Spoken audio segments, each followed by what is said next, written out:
చాలామంది మాకు ఫోన్ చేస్తూ అంటున్నారు, అన్న మా సొంత కుటుంబంలో మాకు అవమానం జరుగుతుంది. మేము ఉంటున్న ప్రాంతంలో మా కుటుంబాన్ని చాలా చులకనగా చూస్తున్నారు. మేము క్రైస్తవులమని మా దగ్గరికి రావడానికి కూడా ఇష్టపడట్లేదు. మాతో మాట్లాడడానికి ఇష్టపడట్లేదు. కొంతమంది ఏమన్నా తెలుసా? మేము యేసు ప్రభు నమ్ముకున్నామని కొంతమంది మాకు అద్దెలకు కూడా ఇల్లులు ఇవ్వడానికి ఇష్టపడట్లేదు. అవమానిస్తున్నారన్న, మమ్మల్ని దూషిస్తున్నారు.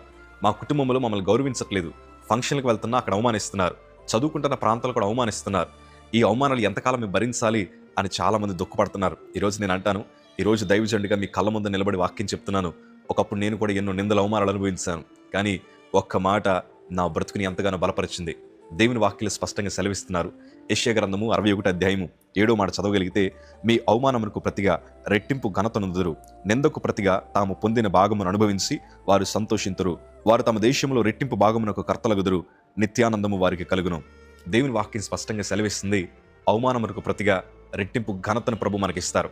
బైబిల్లో ఎంతోమంది చరిత్రలు మనం చదివాం. వారందరూ అవమానాల మధ్యన ప్రయాణించిన వారే, వారందరూ నష్టాల మధ్యన ప్రయాణించిన వారే. దావీదు కోసం మీకు తెలియంది కాదు, తన పెద్దన్నయ్య దావీదుని చాలా చులకనగా అందరి మధ్యన అవమానపరిచాడు. కానీ దేవుడు తను ఎక్కడ కనపరచాలో ఆ స్థలాల్లో ప్రభు కనపరుస్తూ వచ్చారు. దేవుడు తన పిల్లల్ని ఎప్పుడు విడిచిపెట్టేవారు కాదు. అదే ధైర్యంతో చెప్తున్నాను, నిన్ను నన్ను నా ప్రభు విడిచిపెట్టలేదయ్యా. మనం ఎక్కడైతే అవమానం పొందుతున్నామో ఆ ప్రతి స్థలాల్లో మనం ఎంత కన్నీరు కార్చామో నా ప్రభు చూస్తున్నాడు. దేవుడు దానికి తగిన ప్రతిఫలాలు ఖచ్చితంగా అనుగ్రహిస్తారు. మీరు కంగారు పడాల్సిన అవసరం లేదు. ఎవరైతే మిమ్మల్ని వేలెత్తి చూపారో వారందరూ రేపు మీకోసం ఘనమైన సాక్ష్యాన్ని చెప్పేలాగా నా ప్రభు చేస్తారు. నేను క్యాన్సర్ నుండి బాగుపడిన తర్వాత ఒకరోజు నాకు కొంతమంది డబ్బులు డొనేట్ చేశారు. వారికి థ్యాంక్స్ చెప్దామని మా తల్లిగారు నన్ను తీసుకుని వారి ఇంటికి వెళ్ళారు. ఇంటికి వెళ్ళిన తర్వాత వారి ఇల్లు చాలా పెద్దది, మంచి ఉన్నతమైన స్థితిగతులు కలిగిన వారు. మా తల్లిగారు వారింటికి తీసుకెళ్ళాక మేమేమనుకున్నాం తెలుసా? మమ్మల్ని లోపలికి పిలిచి మమ్మల్ని కూర్చోబెట్టి, ఎందుకంటే క్యాన్సర్ నుండి రికవర్ అయ్యాను కదా, నన్ను ప్రేమిస్తారు, చక్కగా నన్ను ఇంట్లో కూర్చోబెట్టుకుంటారు అనుకున్నాను. కానీ గేటు దగ్గరే మా కుర్చీలు వేసి కూర్చోబెట్టారు. చాలా బాధ అనిపించింది. కనీసం తింటావా అన్న మాట కూడా మమ్మల్ని అడగలేదు. కాకపోతే మాకు కష్టాల్లో ఉన్నప్పుడు సాయం చేశారు కాబట్టి వాళ్ళ ఇంటికి వెళ్ళి థ్యాంక్స్ చెప్పి ఇంటికి వచ్చేసాం. మనసులో చాలా బాధ అనిపించింది. కాకపోతే మేము ఒకటే అనుకున్నాం, వారి ఇంట్లోకి వెళ్ళడానికి కూడా మనకి స్థాయి లేదు కదా, బహుశా అందుకే మళ్ళీ గేట్ దగ్గర కూర్చోబెట్టారేమోనని. కానీ గొప్ప విషయం ఏంటి తెలుసా?